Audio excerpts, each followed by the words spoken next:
right, guys. Ooh, we gotta move the lighting closer, don't we? Yes. All right, let's do that. Because even though we have natural light, I do have a lot of privacy. No, I do have a lot of drapeage in the area. We were inspired last night's stream. Let's set this up. Really trying to go, but later on came full circle for me.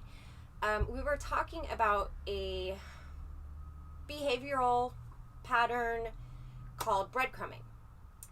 And somehow an individual felt it her calling, felt compelled to try to save me in a kind of way, which is great. I love that. You know, I think they meant well.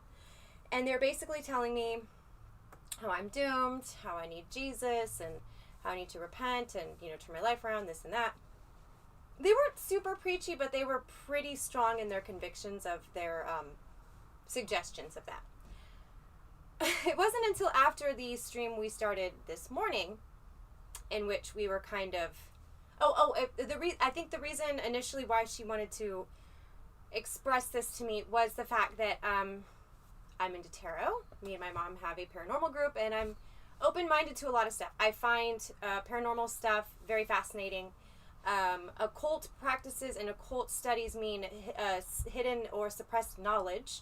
It isn't necessarily specifically witchcraft or sorcery specific. It is just knowledge that is not publicly generally known.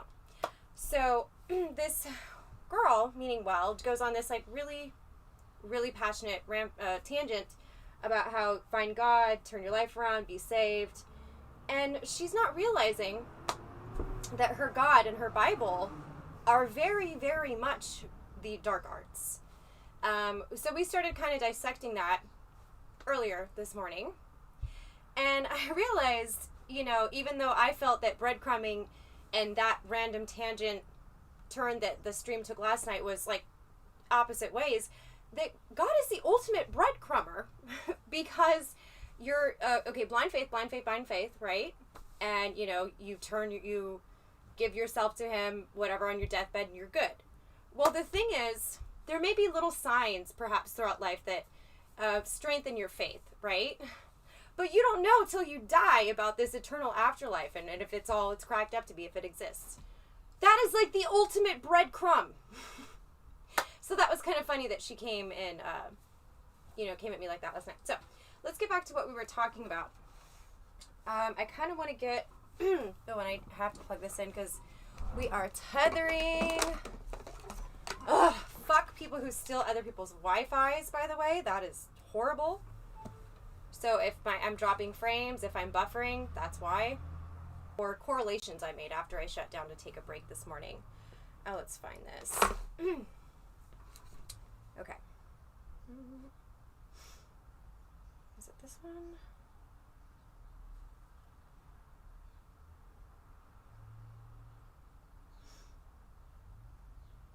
Okay, yeah, so we have a lot of sources to cover. This is an open-ended discussion. I'm in no way trying to preach. I'm in no way trying to tell you how to live your life. I'm in no way telling you anything is wrong. I'm simply going to point out, in my opinion, irrefutable inconsistencies. Now, whether you choose to put those together and maybe question other things that may have been told to you, that's on you. I don't think I know everything. And if something makes you happy and makes your life more fulfilling, fuck yeah, do you mutilated and abridged like God knows how many times. I invite you to return to another stream because you may find this offensive, because there's going to be questions and contradictions that are really, really hard to deny. Whether you can like them or not, or want to acknowledge them, is no different than whether we want to agree or not that it's Thursday or that the sky is blue most of the time. These are not arbitrary interpretations I'm using. We're reading the oldest interpretations. We're looking at books that have been omitted.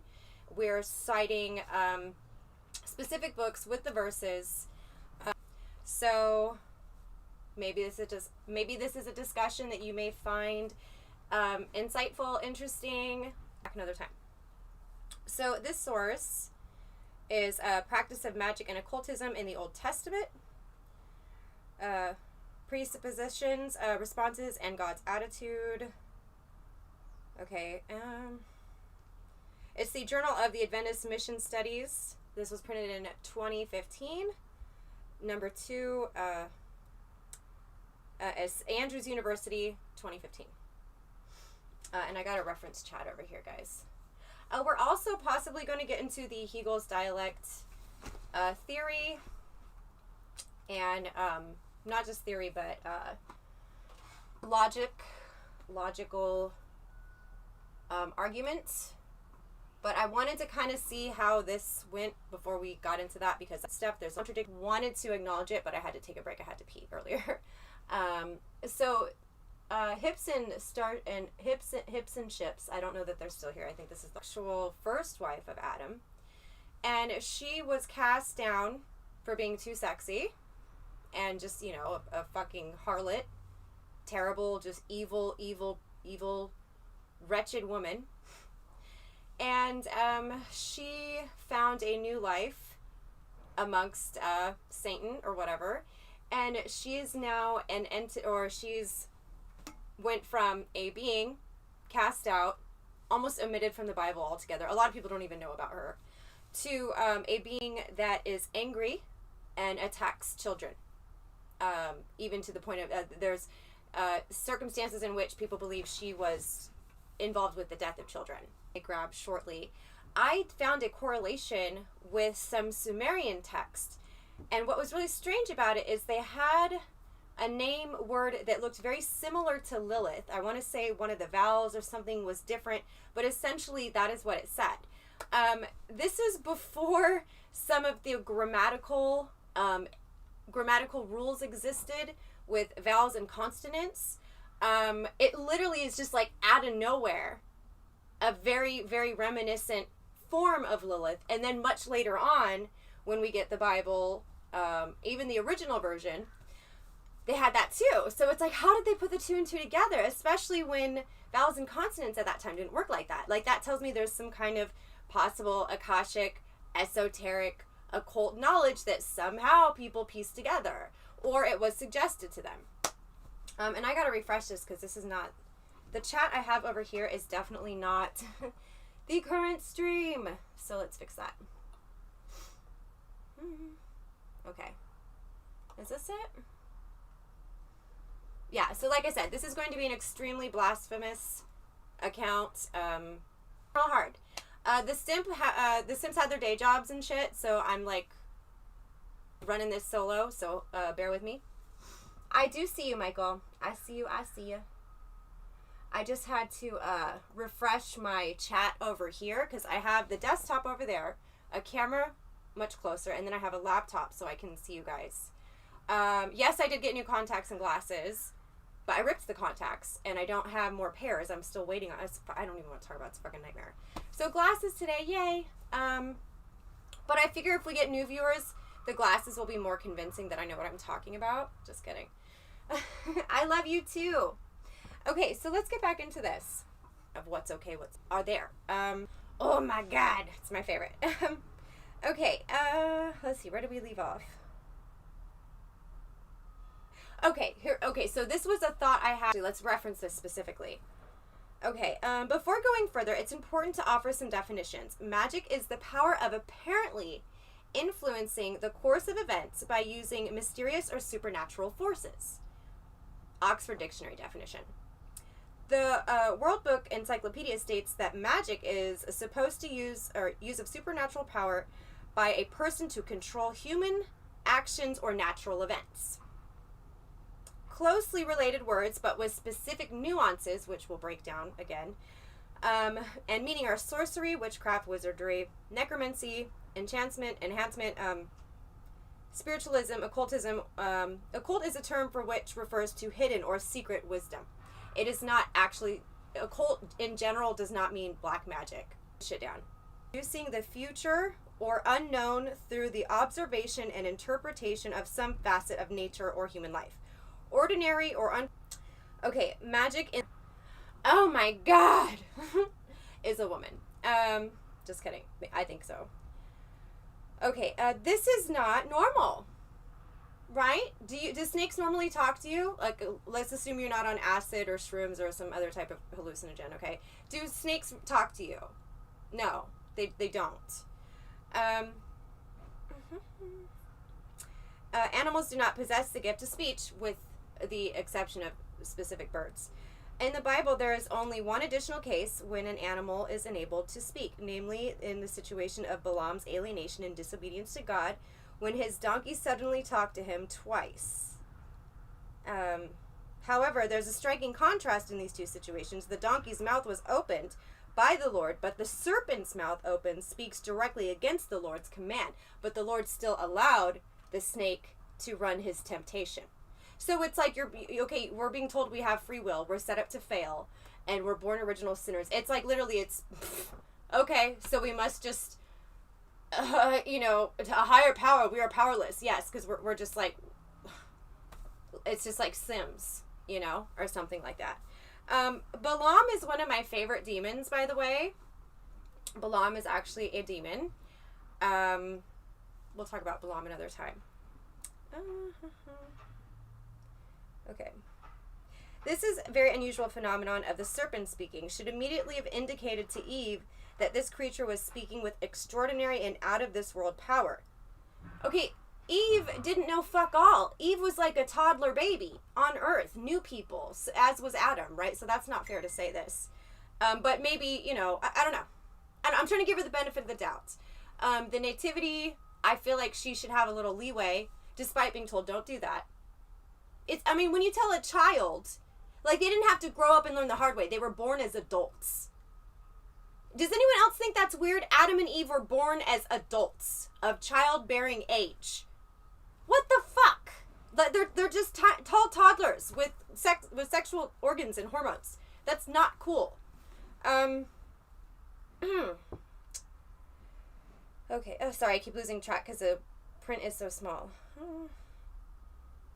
The situation was portrayed with the unspoken suggestion that the serpent's ability to speak was there because of the eating of the forbidden fruit. Now, there is also additional subliminal subtext and, what am I trying to say? Meaning going on here. So, what could we say a snake is shaped like? What is the snake's shape like? Have you ever heard of, like, trouser snake? Okay, it's phallic. Yes. When Eve fell temptation to the phallic-shaped thing and ate the apple, how was Eve? Because what? Another undertone narrative fucking agenda that's not outwardly said but deeply implied is that, okay, women cannot be trusted to close their legs, so we must put chastity belts on them. We must not allow them to make decisions. We must cover them up. And nobody else can touch them because then they're gross. Because we don't know about STDs. We don't know about paternity testing. And we are actually, as guys, the guys are powerless because they are wired on a carnal, visual way in which we know there's not enough blood to run top and bottom. That it literally distracts them to the point of, like, it can knock off their focus, right? Women have this amazing power from the beginning. And we were shamed for it. We were told, hide it. Don't be pretty. Don't be sexy. Don't flirt. Don't do anything that expresses or celebrates what makes you a woman, because you're a slut for that. No, teaching guys to respect women. No, we must cover the women because men cannot handle them. That's what's going on there. Let's keep going. Okay, gain special wisdom. Her empirical... Alright, so after Adam and Eve's disobedience, the pair tried to cover up their nakedness with fig leaves. So, everything's fine, right? We're born... Okay, make sure you're following. They're born as adults. They don't know that if they touch a stove, not that they had stoves, but, whatever they boiled shit on, that if they touched it, they would burn their hands. They were born knowing nothing, with original sin. Okay, so, alright, so they eat this apple, and then they realize, oh, we have parts that we could like put together and shit. And for some reason, this is like something we should do like low key. So they all of a sudden have shame for their sexuality and nakedness. Hold on, I lost my place again. With the following words. You know, I mean, I really want to compare Adam and Eve's ability to choose from right and wrong, just things that could just kill you because this is web text that people I feel are not like that hip to, or it's just you're not meant to pick up on those things, but it's there. And I was naked. This is why I really feel that Adam and Eve were very much toddlers in adult bodies with no experience and no guidance, only restriction. Now, we know now, parenting advice tells us, well, obviously you can't just let your kids do whatever the fuck they want all the time, but you empower your children by giving them choices. Not a ton of choices. You don't want to overwhelm them. But when they're empowered to make a choice, they feel like they matter. That actually instills so many issues here. Hold on. Relevant. And not matter if God's all-knowing, like of an Akashic level of what all that has been and ever will be, and how people will behave and how people will evolve. He should have known damn well that that's basically like leaving a toddler in a room full of like fucking loaded guns, knives, and fucking snakes and, you know, just other death traps, basically. That's basically what I feel God did. Just like being a negligent, you know, absentee, type of parent in the Garden of Eden, which was so perfect. No, far from it. Hold on, I'm looking for something to show you guys, and you're so gonna laugh with the whole how I'm saying basically Adam and Eve are like adult toddlers based on their story and the way they act. And I'm naked. Hold on, let's find this.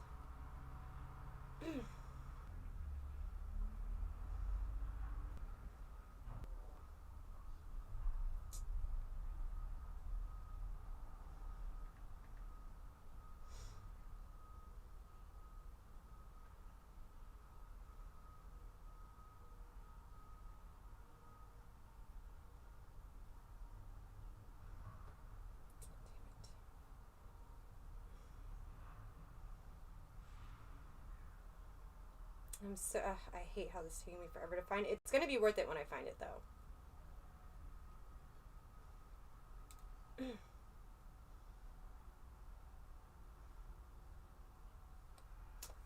I can do it this way, then.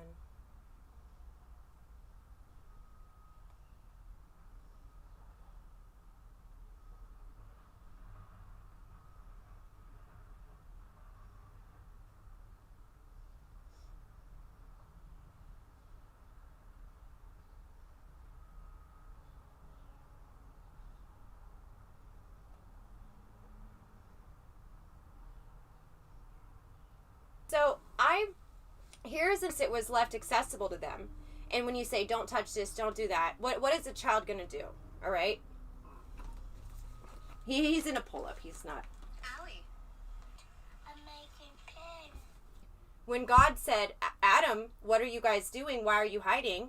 Alistair, you're on the floor hiding, putting makeup and markers on the wall when mommy... Adam and Eve were toddlers. Mentally, emotionally. Okay?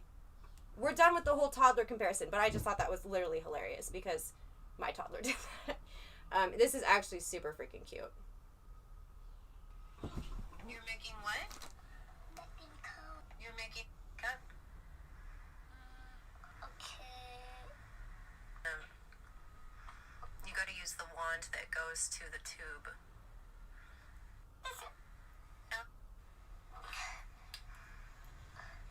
Do you know what happened to the wall?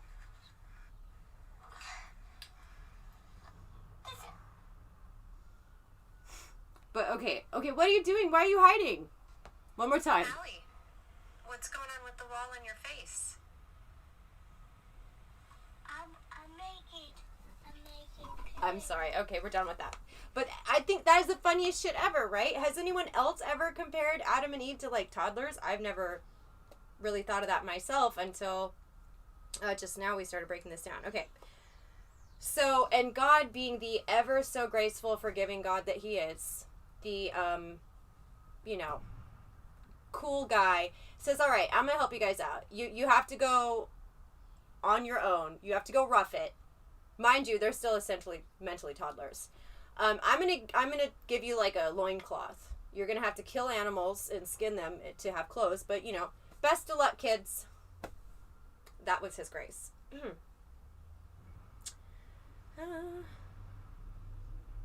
All right, so this is what I really wanted to get into.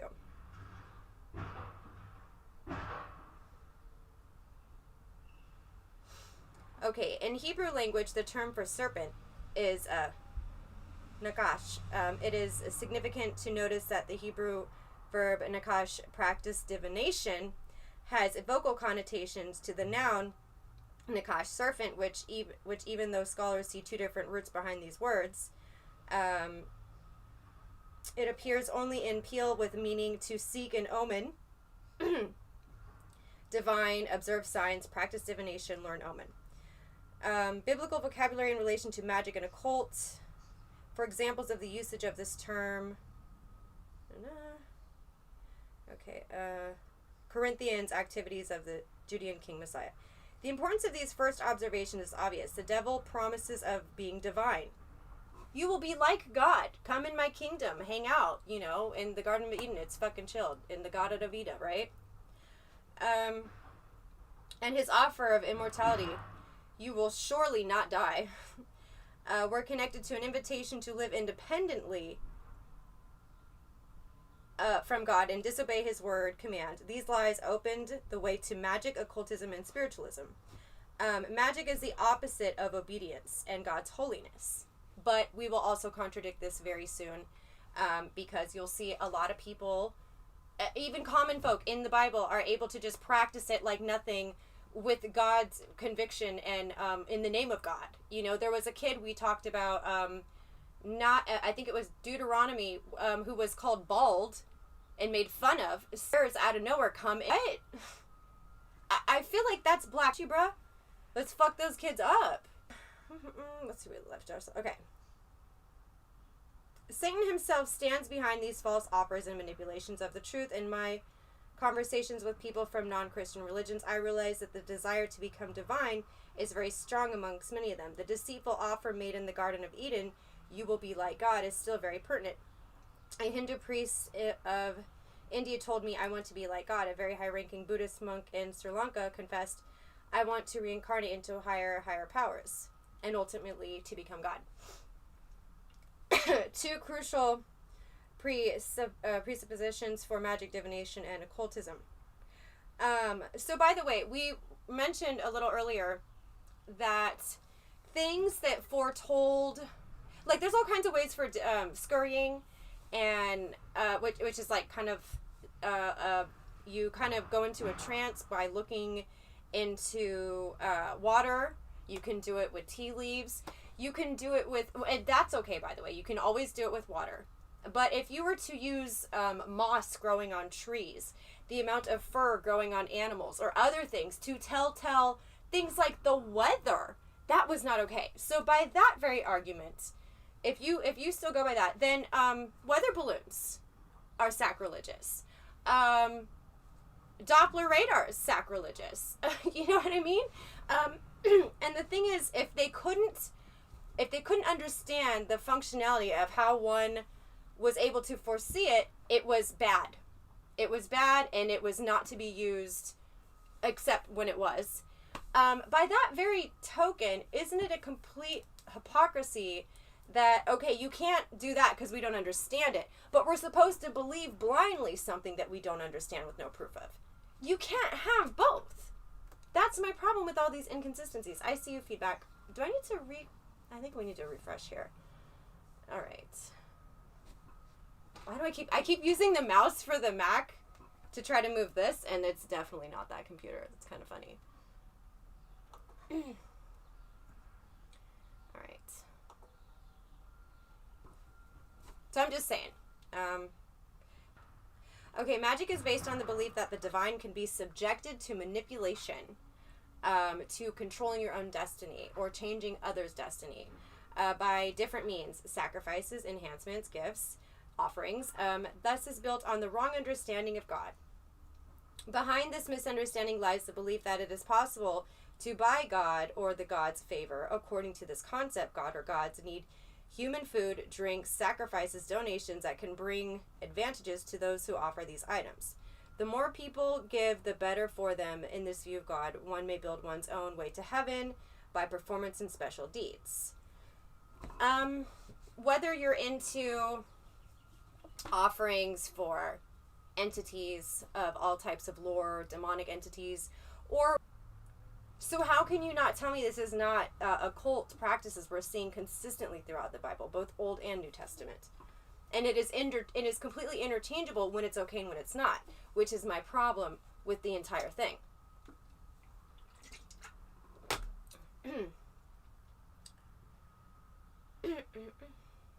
One may influence God or the gods and gain courtesy and consideration by good actions. See, this is a very one-sided relationship. The pagan principle in worship can be summarized by the Latin phrase, do a des, I give in order that you give, which is the basis of magical thinking. People will do things their own way, not God's way, in order to obtain the acceptance and influence of different deities and thus receive certain advantages. Manipulation of the divine spirits and gods can be recognized by use of some form of words and actions and offerings.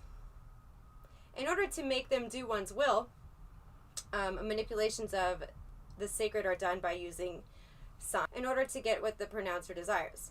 It is interesting that the first manipulation outside of the Garden of Eden were made in the setting of worship.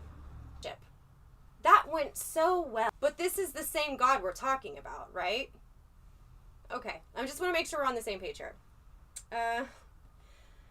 What true and false worship consists. God literally influenced the fucking murder.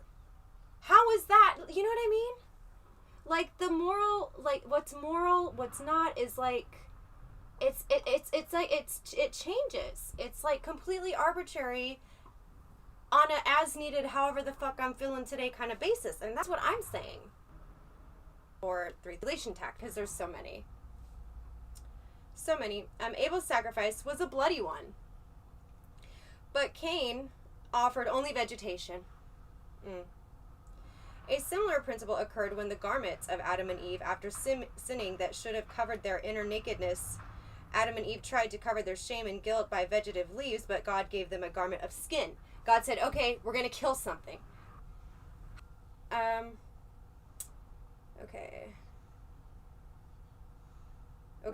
bloody sacrifice animal that pointed to the death of a promised seed.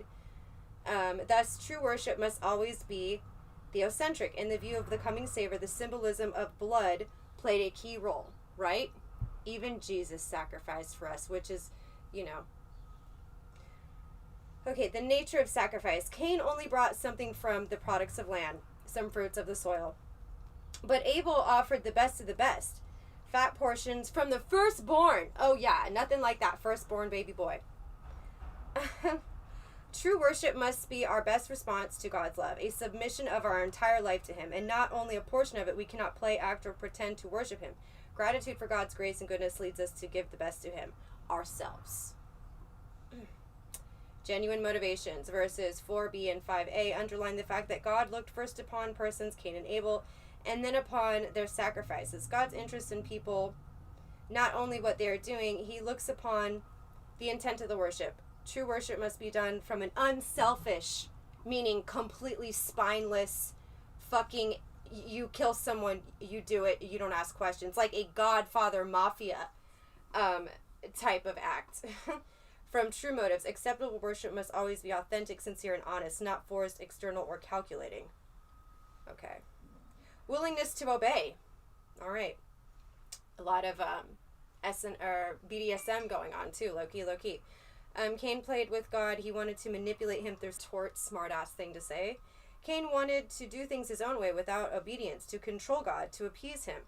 But Abel was willing to listen and follow God's instruction. True worship must be connected with the willingness to obey. So literally, you cannot question.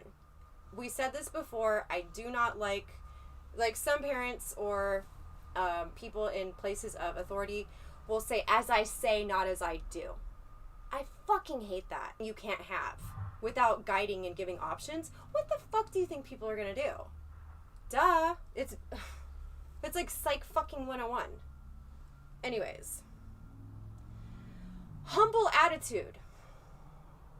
The whole story teaches that people can come to God as they are, but not in any manner. Only come with a contrite spirit and humbleness. A right attitude toward God and consequently towards humans is a key factor in worship. I want to know God's definition of humble. I don't see it. I feel like, again, it is not clear. Oh, I'm going to break it all down. I'm not shitting on the Bible. We're shitting on everything, dude. What are bad because of this thing that I read, but they're not seeing the inconsistencies there. I'm starting with something that everyone knows, that you can look up yourself easily, and we'll expand beyond that. There's a lot to cover here, though. Like I said, if you're easily offended, easily triggered, maybe come back another time. I don't mean to tell you I'm right, I'm wrong, or I'm right, you're wrong, or there's no other way. That's not what this stream's about. We're asking questions. We're pointing out things that are just why. It's things that make people not have faith. Does that make sense? It's things that, I feel like if you're not allowed to ask questions and you just must obey blindly, you can't actually do it authentically because you don't understand the reason why. Sometimes, if you have to do something you don't want to do, but you understand the reason, understand why, that's bullshit, man. You know what I mean? No, I'm not. More people know the Quran. I don't think that's true. I don't think more people know the Quran. I'm pretty sure Christianity is still the biggest religion. No, we're just, okay, basically I'm a little worried. It's friendships. Oh, you and your mom, like, have, like, a paranormal research team. Oh, you're gonna go to hell because you do this and that. That happens all over the place in the Bible. And that's totally fine. Except when it's not. So, people are more aware of biblical stories than stories from the Quran. I'm not dissing the Quran. I'm not saying people don't know of it. Maybe throughout all the books. And a lot of stuff is just up to interpretation. And then, even that being said, there's been so many revisions. And there have been so many omissions. You have to, like, factor. I'm gonna do that, too. Ban and propane, bitch.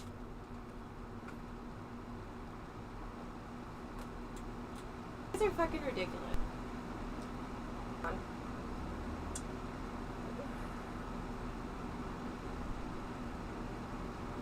Okay, so here's another flip side.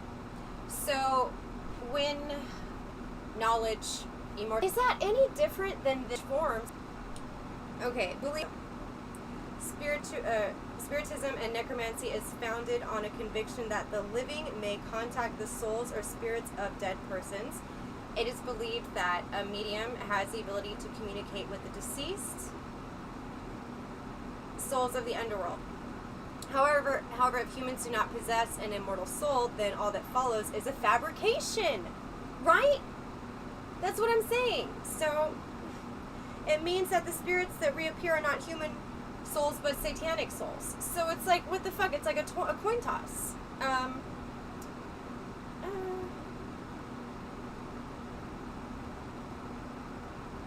Most probably such an act to turn mediums and necromancers involves contacting satanic beings by one source. If you're not allowed to speak to, is it God's or Bible's promise? Different. I'm gonna end life is not what's being promised of. It's triangulation. If you cannot speak to those who have gone beyond, or if you're not supposed to, then you don't know. But mortality of the soul. Certainly not soul in the traditional of man. And especially, God created people, God, Tresmont, like soul. We, numeral, pseudo problems. Apostle Paul tested immortal and souls or spirits or that babies inherit. It's not. How does that, you know what I mean? And these are also some people's opinions. It doesn't mean their life is revolved around us, whether we want to admit it or not. Souls are not in. Okay, so we were talking yesterday about breadcrumbing. So we can live a horrible life of just sorrow, struggle, woes, poverty, pain, suffering, just awful. On our deathbed, even, be blamed for making horrible decisions. I've had horrible things happen to me throughout my entire life at ages where I feel I should not be blamed for them. And we don't need to go into specifics.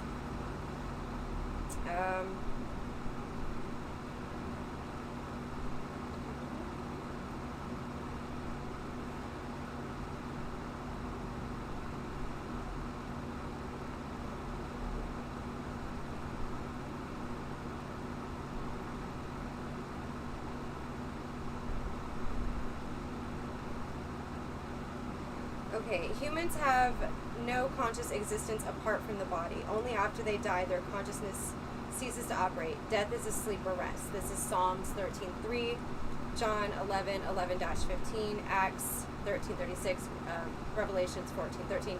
Immortality is conditional and depends on one's positive response to God's goodness, on the acceptance of the gospel. Okay, well, if, God just didn't really come through for you all your life, it's kind of hard to do on your fucking deathbed.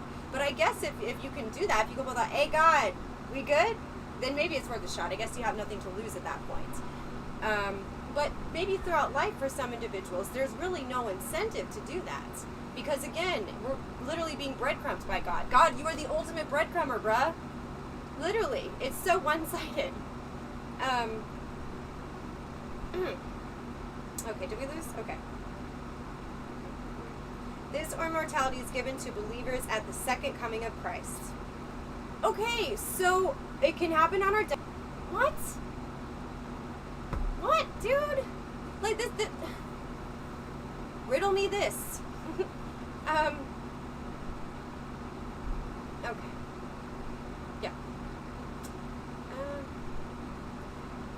Was one of the first Christians who claimed that humans have an immortal soul. See Athenagoras 19 AD, or Athens 2015, especially chapters 12 to 15. Clement CA 150 to 250 AD of Alexandria. Clement of Alexandria, Tertullian wrote, is Tertullian's view and stands in opposition to it. He wrote a very influential book where he argued that the idea of immortality is of Greek origin. Reverend Childs explains, it has long been noted that according to the Old Testament, man does not have a soul, but is a soul. Okay, ponder me that. That is to say, he is a complete entity and not a composite of parts from body, soul, and spirit. Death causes a reversal of God's creation activity. Human identity is in his hands. It is in poetic language. Remember him, the creator, before the silver cord is severed, and the golden bowl is broken, before the pitcher is shattered at the spring, and the wheel broken at the well, and dust turns to ground it came from, and the spirit returns to God who gave it. Now let's think about that. There's so much symbolism, and it's mostly symbolism here. Let me look at that again. Okay, silver cord is severed. So this silver cord is some type of life force energy, right? I think that's my interpretation. And the golden bow is broken. Okay, so maybe that's the sperm going in, implanting the egg, before the pitcher is shattered at the spring, maybe spring at the well. And let me think about this. Okay, the wheel broken at the well, and we're mostly water. So, okay, so returning to the ground it came from, as in, your body will decompose however you choose to be handled when you're dead.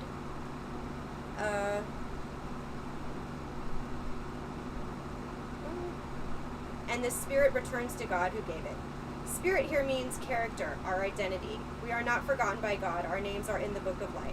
That is also referred to as the Akashic Records by some. And he will resurrect us to a new, full life. Cool beans. Okay. Recent studies in theological anthropology present an excellent new views on the human being and the notion of soul that impact our understanding of our being and immortality. David Gucci declares, unlike the Greek notion that the body decays while the soul floats on to heaven, a biblical specifically Jewish understanding, seems to envision no such separable existence between body, soul, or spirit. Now, when we think of like a triangle is actually the strongest structural shape. Not breaking it, not Trinity represents. When we die, all of us dies. Using his background in neuroscience and biblical studies, states that we need a better understanding of biblical anthropology. He argues for the biblical holistic view of humankind. He is for monism, not of Greek dualism, and stresses that humans are a unit and do not possess ontology distinct souls. Therefore, he rightly denies after physical death that the soul lives in an intermediate state. He ends his study with the hope of the resurrection and powerfully nothing created in the human being is intrinsically immoral. Resurrection, embodied afterlife, are God's doing, divine gifts, and Bruce powerfully declares. So that's why you could choose. They want to maintain their body in a certain way. I know otherwise it belongs to only those to whom God gives it to. Again, so God does not love all his children. Low-key lie. Again, Western culture, thought, and language about immortality have been largely determined by Plato's doctrine and the immortality of the soul, but any attempt to combine Plato's doctrine with the teaching of the Bible can only lead to confusion because they don't really mesh. For Plato did not mean by immortality what the biblical writers mean by it, and what Plato meant by the soul is not what the biblical writers meant by the soul.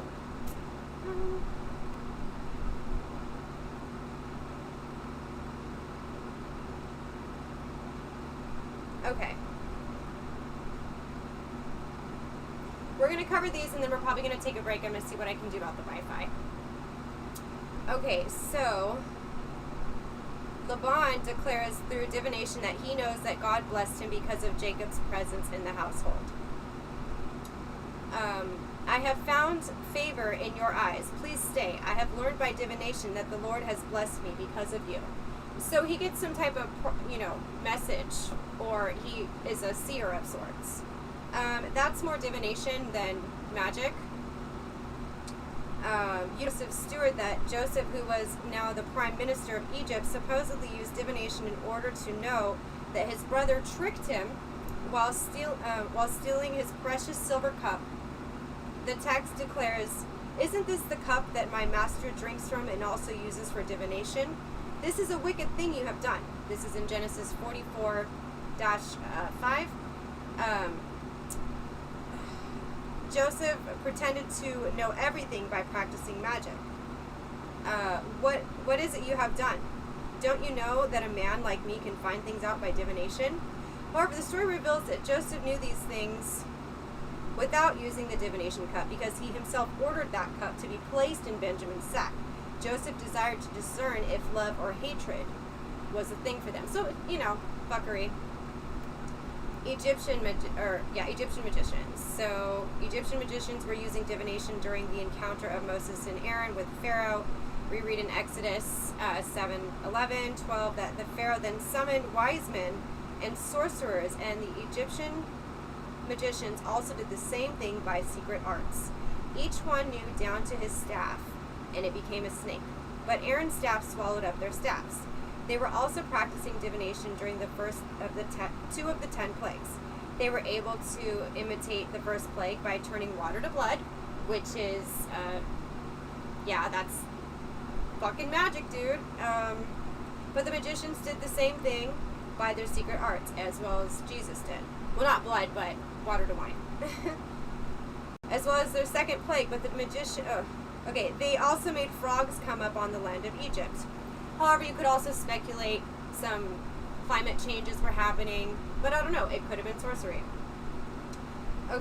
Surrender during the 3rd plague. All of the dust throughout the land of Egypt became gnat, but not. Since the gnats were on people and animals everywhere, the magicians said no to the Pharaoh. This is the finger of God. In the 6th plague, 9/11, the magicians themselves were affected by the plague, and their magic, different tricks, and divination was proven to be demon. Now, when I say things like that, that doesn't mean I'm like, oh my god, Balaam is my demon homeboy. No, numerology 22 through 24, well articulates the idea that trying to manipulate by giving generous offerings to or flourishing a supplication. Okay, Balak the king of Moab asked Balaam the prophet of God, now come and put a curse on these people because they are too powerful for me. Perhaps then I will be able to defeat them and drive them out of the land. For I know that whoever you bless is blessed, and whoever you curse is cursed. Balaam honestly answered, well, I have come to you now, but I can't say whatever I please. I must speak only what God puts in my mouth. 3 times it is stated in chapter 22 that Balaam could say positive things about God's people because God could not be manipulated by an abundance of offerings. Balaam said, build me 7 altars here, and prepare 7 bulls and 7 rams for me. Balak did as Balaam said, and the 2 of them offered a bull and a ram at each altar. Then Balaam... The narrative demonstrates that the prophet could not control God and skillfully influence a change in him or alter the word, even though different manipulative tactics were used. Sadly, at the end, Balaam gave every shrewd of advice to the pagan king, and Balaam was killed as a sign of God's disapproval.